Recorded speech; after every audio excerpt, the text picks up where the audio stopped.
നമസ്കാരം, ഞാൻ ഡോക്ടർ ആരതി. ഞാനിന്ന് ചെറിയ കുട്ടികളിലെ കഫശല്യത്തിന്റെ കാരണങ്ങളും അതിന്റെ പ്രതിവിധിയുമാണ് പറയാൻ പോകുന്നത്. മുലപ്പാല് കുടിക്കുന്ന കുട്ടികൾക്ക് തൊട്ട് ഇപ്പം വളരെ സാധാരണമായിട്ടുള്ളൊരു പ്രശ്നമാണ് കഫം. കഫം നെഞ്ചത്താവാം, അല്ലെങ്കിൽ മൂക്കിൽ കുറുകലായിട്ടോ അല്ലെങ്കിൽ ശ്വാസം വലിക്കുമ്പോൾ ചെറിയ കുറുകുന്ന സൗണ്ടായിട്ടോ ഒക്കെ ആയിരിക്കും കേൾക്കുന്നത്.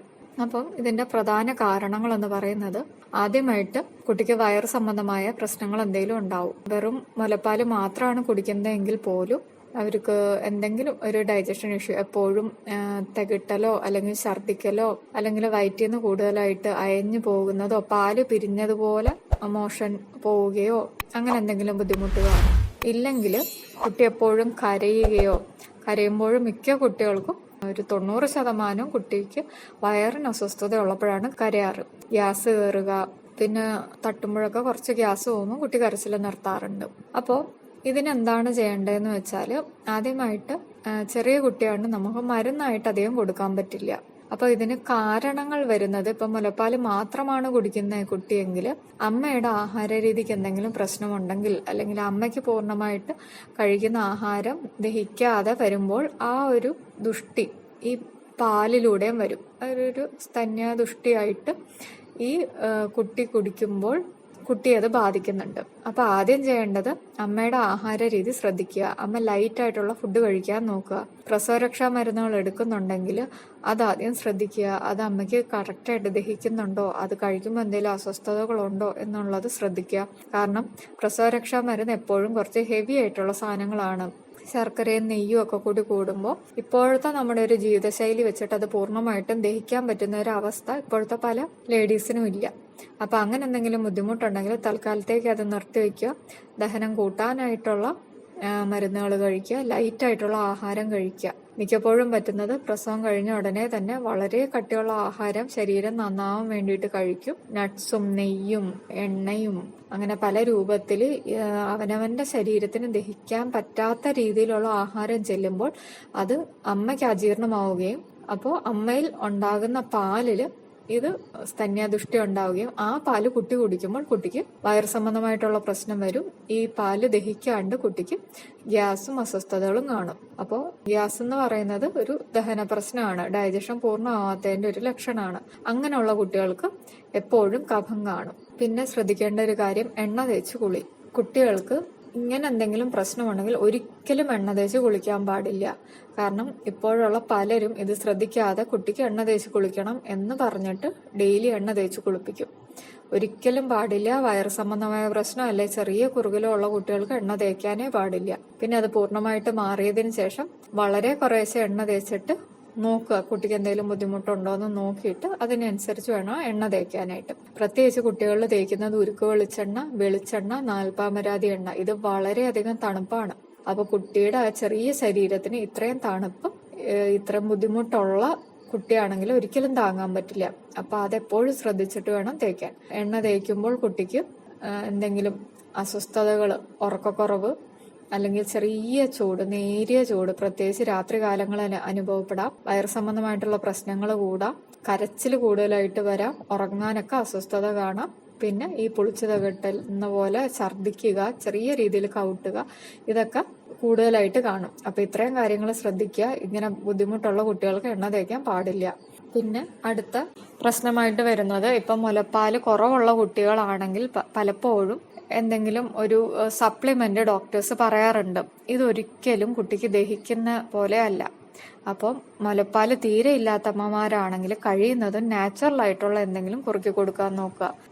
ഏത്തക്കായ പാടില്ല, ചെറിയ കണ്ണമ്പഴത്തിന്റെ കായ, അതൊക്കെയാണ് ആദ്യം സ്റ്റാർട്ട് ചെയ്യണത്. അങ്ങനത്തത് കൊടുക്കുക. പലർക്കും ഡൗട്ടാണ്, അയ്യോ അത് 3 മാസം കഴിയുമ്പോഴല്ലേ തുടങ്ങണ്ടല്ലേ, 6 മാസം കഴിയുമ്പോഴല്ലേ തുടങ്ങാൻ പാടുള്ളൂ എന്ന്. പക്ഷേ ഈ നിങ്ങളൊരു ഇത്രയും പ്രോസസ്സിങ് കഴിഞ്ഞ ഒരു ഫുഡ് കഴിക്കുന്നതിലും വളരെ ബെറ്റർ ആണ് നാച്ചുറൽ ആയിട്ടുള്ള ഒരു സാധനം കൊടുക്കുന്നത്.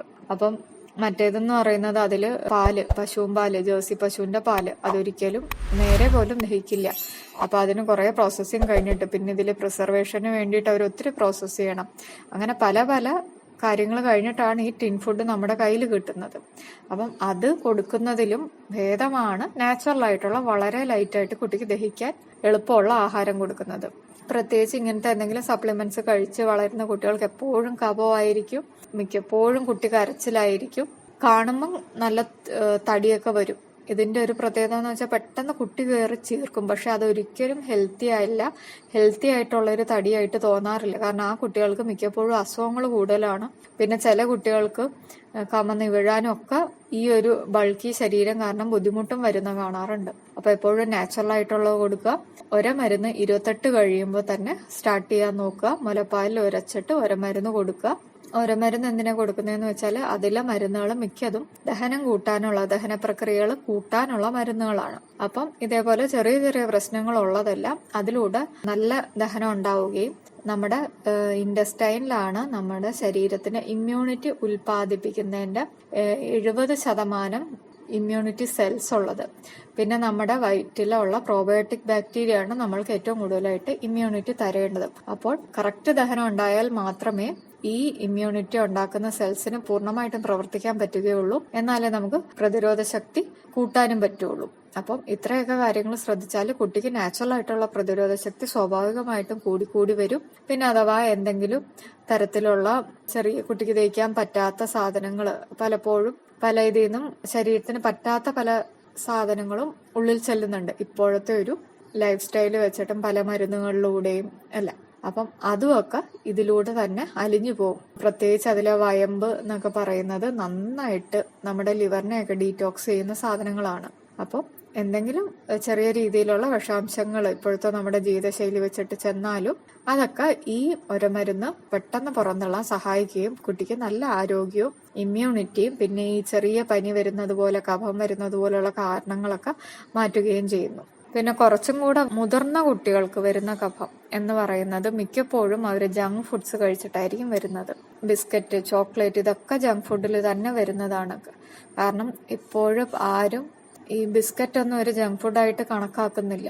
കുട്ടികൾക്ക് സാധാരണ ഒരു ഫുഡിന്റെ പോലെ തന്നെ 1 നേരോ 2 നേരോ ഒക്കെ ഇത് വളരെയധികം നല്ല ക്വാണ്ടിറ്റിയിൽ തന്നെ കൊടുക്കുന്നു. ഒരിക്കലും പാടില്ല. വളരെയധികം ദോഷമാണ് അങ്ങനത്തെ ലൈഫ് സ്റ്റൈലിലേക്ക് കുട്ടി പോയാൽ. കഫം എന്ന് പറയുന്നത് എപ്പോഴും ശരീരം വേണ്ടാത്ത ഒരു സാധനം പുറന്തള്ളുന്നതായിരിക്കും. പിന്നെ ഇപ്പോഴത്തെ പശുവിന്റെ പാല് വളരെയധികം പ്രശ്നമാണ്. നാടൻ പശുവിന്റെ പാല്, അതായത് വെച്ചൂര് പോലുള്ള പശുവിന്റെ പാല് അല്ലെങ്കിൽ ആട്ടിൻ പാല് കൊടുക്കണമെങ്കിൽ ഈ 2 പാല് കൊടുക്കാനായിട്ട് ശ്രദ്ധിക്കുക. ജേഴ്സി പശുവിന്റെ പാല് കൊടുത്തോണ്ടിരുന്നാൽ അത് അതിൻ്റെ അകത്തൊരു അലർജൻ ഉണ്ട്. അപ്പൊ കുട്ടികൾക്കും മുതിർന്നവർക്കും അത് ശരീരത്തിൽ വളരെയധികം അലർജി ഉണ്ടാക്കും. അതിന്റെ ഭാഗമായിട്ട് ഈ മ്യൂക്കസ് ഉണ്ടാവുന്നതാണ് നമ്മൾ ഈ കഫമായിട്ട് കാണുന്നത്.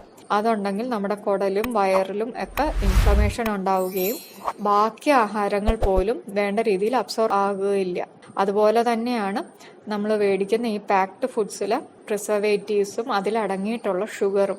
സാധാരണ ഷുഗറും അല്ല, സാധാരണ ഷുഗർ തന്നെ ഇൻഫ്ലമേഷൻ ഉണ്ടാക്കുന്നതാണ്. പ്രത്യേകിച്ച് ഇങ്ങനെ പാക്ഡ് ഫുഡ്സിൽ വരുന്നത് ഹൈ ഫ്രക്ടോസ് കോൺ സിറപ്പ് എന്ന് പറയുന്ന ഒരു തരം സ്വീറ്റ്നറാണ്. അത് ശരീരത്തിന് വളരെയധികം ദോഷം ചെയ്യുന്നതാണ്, അലർജി ഉണ്ടാക്കുന്നതാണ്. കുടലിലൊക്കെ മൊത്തത്തിൽ ഇൻഫ്ലമേഷൻ കൂട്ടുന്ന ഒരു സ്വീറ്റ്നറാണത്. അത് വളരെയധികം ദോഷമാണ്. അതാണ് നമ്മൾ കഴിക്കുന്ന മിക്കവാറുമുള്ള എല്ലാ പാക്ഡ് ഫുഡ്സിലും പ്രിസർവേറ്റീവ്സും ഒക്കെ അടങ്ങി. ഇതൊരു ഒരിക്കലും ഒരു ചെറിയൊരു ശരീരത്തിനല്ലേ കുട്ടിയുടെ ഒരു ഡൈജസ്റ്റീവ് പവറിന് പറ്റാത്ത രീതിയിലാണ് ഈ വക സാധനങ്ങൾ. അപ്പോൾ ഇതൊക്കെ കൊടുക്കുമ്പോൾ കുട്ടിക്ക് ഇതേപോലെ പ്രശ്നങ്ങൾ ഉണ്ടായിക്കൊണ്ടിരിക്കും. പിന്നെ ഫിസിക്കൽ ആക്ടിവിറ്റി ഇപ്പോൾ മിക്ക കുട്ടികൾക്കും പഴയതുപോലെയുള്ള കളിക്കുന്നില്ല. പുറത്തിറങ്ങി കളിക്കുക അല്ലെങ്കിൽ മണ്ണിൽ കളിക്കുക എന്നുള്ള കാര്യങ്ങളില്ല. മണ്ണിലൊക്കെ കളിച്ചാലാണ് കുട്ടിക്ക് നാച്ചുറൽ ആയിട്ടുള്ള ഇമ്മ്യൂണിറ്റി കൂടുക. ആദ്യം ചിലപ്പോൾ 1-2 ദിവസം ഒരു പ്രശ്നം കാണും. അല്ലെങ്കിൽ വെയിൽ, ഇപ്പോഴത്തെ പല കുട്ടികളും പറയുന്നത് കേൾക്കാം, വെയിൽ കൊള്ളാൻ പറ്റില്ല, തലവേദന വരുന്നു, ഛർദി വരുന്നു. ഇതൊക്കെ ആ സ്വാഭാവികമായിട്ടുള്ള ഇമ്മ്യൂണിറ്റി കുറവിൻ്റെയാണ്. അപ്പൊ കുട്ടികളെ കഴിയുന്നതും വെയിലത്ത് കളിക്കാൻ വിടുക. നല്ല വെയിലത്തല്ല, രാവിലെയും വൈകുന്നേരവും ഒക്കെ ആയിട്ട് വെയിലത്ത് വിടുക. കൂടുതലായിട്ട് മൊബൈലൊക്കെ പിടിച്ചിരിക്കുന്ന കുട്ടികളെ മാക്സിമം ഡിസ്ട്രാക്ട് ചെയ്യുക. പുറത്തുള്ള ആക്ടിവിറ്റീസ് കൂടുതലാക്കുക. എന്നാൽ മാത്രമേ ഈ കുട്ടിക്ക് ഈ കഴിക്കുന്ന ആഹാരമൊക്കെ ദഹിച്ച് അതിന്റെ വേസ്റ്റ് പ്രോഡക്ട്സ് ഒക്കെ നന്നായിട്ട് എക്സ്ക്രീറ്റ് ചെയ്ത് പോകണമെങ്കിൽ, ശരീരത്തിൽ കെട്ടിക്കിടക്കാതെ പൂർണ്ണമായിട്ട് എക്സ്ക്രീറ്റ് ചെയ്ത് പോകണമെങ്കിൽ ഫിസിക്കൽ ആക്ടിവിറ്റി വളരെ പ്രധാനമാണ്. അപ്പൊ ഇപ്പോഴത്തെ കുട്ടികൾക്ക് ഇതിന്റെയൊക്കെ നല്ല കുറവുണ്ട്. അതുകൊണ്ടാണ് ഇപ്പൊ ഒത്തിരി കുട്ടികൾക്ക് കണ്ണിന് പ്രശ്നം വരുന്നത്. ഇങ്ങനെ ഈ നമ്മുടെ സിസ്റ്റത്തിൽ മൊത്തം ഇൻഫ്ലമേഷൻ ഉണ്ടാവുകയും ശരീരത്തിന് വേണ്ട ന്യൂട്രിയൻസ്, വൈറ്റമിൻസ് ആയാലും മിനറൽസ് ആയാലും അത് നമ്മൾ ഫുഡിൽ കൂടെ കഴിച്ചാൽ പോലും ഇത് ശരീരത്തിലേക്ക് അബ്സോർബ് ആകാത്ത ഒരു അവസ്ഥ വരികയും, പ്രത്യേകിച്ച് ഈ കഫമുള്ള അവസ്ഥയിൽ ഒട്ടും തന്നെ അബ്സോർബ് ആവില്ല. കുട്ടിക്ക് എപ്പോഴും ക്ഷീണമായിരിക്കും, പഠിക്കുന്ന കാര്യങ്ങൾ ഓർമ്മിച്ചിരിക്കാൻ പറ്റില്ല, എപ്പോഴും ക്ഷീണം, ഉറക്കം, അലസത ഒക്കെ കാണും, ദേഷ്യമൊക്കെ വരും. ഇതിന്റെ ഭാഗമായിട്ട് വരുന്നതാണല്ല. അപ്പോൾ കുട്ടികളായാലും മുതിർന്നവരാണേലും ശ്രദ്ധിക്കേണ്ട കാര്യം മാക്സിമം അവോയ്ഡ് ചെയ്യുക. പാക്കറ്റ് ഫുഡ്സ് അവോയ്ഡ് ചെയ്യുക, ബിസ്ക്കറ്റ് ആയാലും എല്ലാ കാര്യങ്ങളും അവോയ്ഡ് ചെയ്യുക. മധുരം കഴിയുന്നതും കുറയ്ക്കുക, നോൺ വെജ് കഴിയുന്നതും കുറയ്ക്കുക. നന്നായിട്ട് ഫ്രൂട്ട്സ് കഴിക്കുക. കുട്ടികൾ ചെറുതിലെ ഫ്രൂട്ട്സ് കഴിക്കും, പിന്നീട് അവർക്ക് അതിലേക്ക് അവേർഷൻ ആവുകയാണ്. ഈ ബാക്കി ജങ്ക് ഫുഡ്സ് കഴിച്ചു തുടങ്ങുമ്പോൾ അല്ലെങ്കിൽ ആർട്ടിഫിഷ്യൽ ഫ്ലേവേഴ്സ് കുട്ടികൾ എടുത്തു തുടങ്ങുമ്പോൾ പിന്നീട് നാച്ചുറൽ ആയിട്ടുള്ള ഫ്രൂട്ടുകളൊക്കെ അവർക്ക് ഇഷ്ടമല്ലാണ്ടാവും. അപ്പൊ അതിന് ചെയ്യേണ്ടത് പതുക്കെ പേരൻസ് ആയിട്ട് തന്നെ അത് കുറേശ്ശെ കുറച്ചു കൊണ്ടുവരിക, എന്നിട്ട് നന്നായിട്ട് ഫ്രൂട്ട്സ് ഒക്കെ എടുക്കാനായിട്ടുള്ള ഒരു ശീലം ഉണ്ടാക്കിയെടുക്കുക. പിന്നെ കുറച്ചാൾ കഴിയുമ്പോൾ കുട്ടി തനിയെ കഴിച്ചോളും. പിന്നെ അവർക്ക് കൂടുതലായിട്ട് നമ്മൾ നന്നായിട്ട് ഡയറ്റൊക്കെ നോക്കി നല്ല ഹെൽത്തി ഡയറ്റിലേക്ക് കുട്ടികളെ കൊണ്ടുവന്നാൽ പിന്നെ സ്വാഭാവികമായിട്ട് ഇവർക്ക് ഈ ഹെൽത്തി ഫുഡിലേക്കൊരു ഇഷ്ടം തനിയെ വന്നോളും. അപ്പൊ ആദ്യം കുറച്ചു നാൾ ശ്രദ്ധിക്കുക. ഫ്രൂട്ട്സ് തീരെ എടുക്കാത്ത കുട്ടികളാണെങ്കിൽ ആദ്യമേ ഇതേപോലെ നമ്മൾ പേരൻസ് തന്നെ ഒന്ന് ശ്രദ്ധിച്ചാൽ മതി. ഫസ്റ്റ് വേണ്ടത് ജങ്ക് ഫുഡ്സ് അവോയ്ഡ് ചെയ്യുക. ജങ്ക് ഫുഡ്സ് അവോയ്ഡ് ചെയ്ത് ഒരു കുറച്ച് നാൾ ബുദ്ധിമുട്ടേണ്ടി വരും. കുറച്ച് നാൾ കഴിയുമ്പോൾ കുട്ടികൾ നല്ല ഫുഡിലേക്ക്, ഹെൽത്തി ഫുഡിലേക്ക് വരും. വെജിറ്റബിൾസ് ഒക്കെ കൂടുതൽ കഴിക്കാൻ ശ്രദ്ധിക്കുക. അരി ആഹാരം 3 നേരം അരി എന്നുള്ള കാര്യങ്ങളൊക്കെ ഒന്ന് മാറ്റിയിട്ട് അരി ആഹാരം കുറയ്ക്കുക, ഒരു നേരത്തേക്ക് ആക്കുക. ഗോതമ്പ്, റാഗി, മില്ലറ്റ്സ്, കൂടുതലായിട്ട് പയറുകൾ, അതൊക്കെ ഡയറ്റിൽ ഇൻക്ലൂഡ് ചെയ്യുക. അമിതമായിട്ടുള്ള പുറത്തുനിന്നുള്ള മസാലകൾ അവോയ്ഡ് ചെയ്യുക. വീട്ടിൽ തന്നെ ഉണ്ടാക്കുന്ന മസാലകൾ ഉണ്ടാക്കാൻ നോക്കുക. അപ്പോൾ നമ്മുടെ സ്പൈസസ് ഒക്കെ എന്ന് പറയുന്നത് എല്ലാം ഹെൽത്തിയാണ്. നമ്മളുടെ ഡൈജഷൻ, വയറ്റിലെ ദഹന പ്രക്രിയയുടെ കൂട്ടുക, ലിവറിന്റെ എൻസൈംസ് കൂട്ടുക, നല്ല എക്സ്ക്രീഷൻ നടത്തുക, ഇതിനൊക്കെ ഉള്ളതാണ് നമ്മുടെ സ്പൈസസ്. അപ്പൊ അതൊക്കെ കഴിയുന്നത് ശുദ്ധമായിട്ട് വീട്ടിലുള്ളത് ഉപയോഗിക്കാൻ നോക്കുക. കാരണം പാക്ഡ് ഐറ്റംസിൽ എല്ലാത്തിലും പ്രിസർവേറ്റീവ്സും കളേഴ്സും എന്തെങ്കിലുമൊക്കെ അഡൾട്രൻസും കണ്ടുപിടിക്കുന്നുണ്ട് ഓരോ ദിവസവും. അപ്പൊ കഴിയുന്നതും വീട്ടിലെ ആഹാരങ്ങൾ ഉണ്ടാക്കുക. ശുദ്ധമായ കോക്കനട്ട് ഓയിൽ തന്നെ മാക്സിമം കുക്ക് ചെയ്യാൻ നോക്കുക. ജേഴ്സി പശുവിന്റെ പാല് മാക്സിമം അവോയ്ഡ് ചെയ്യുക. പകരം നട്ട്സ് ഒക്കെ നന്നായിട്ട് കൊടുക്കുക. നട്ട്സ് ആയാലും അമിതമാവാൻ പാടില്ല.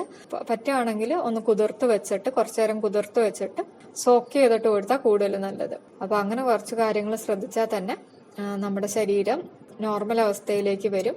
ഒരിക്കലും കഫം എന്ന് പറയുന്നത് ഒരു നോർമൽ അവസ്ഥയും പറയും അത് പാല് കുടിച്ചാൽ വരും, പക്ഷെ ഒരിക്കലും അത് നിസ്സാരമായിട്ട് എടുക്കല്ല. അതിൽ നിന്നാണ് പല രോഗങ്ങളുടെയും തുടക്കം. അപ്പോൾ കഫം വരുന്ന കുട്ടികളെ പ്രത്യേകം ശ്രദ്ധിക്കുക. അവരുടെ ലൈഫ് സ്റ്റൈലൊക്കെ ഒന്ന് മാറ്റുക.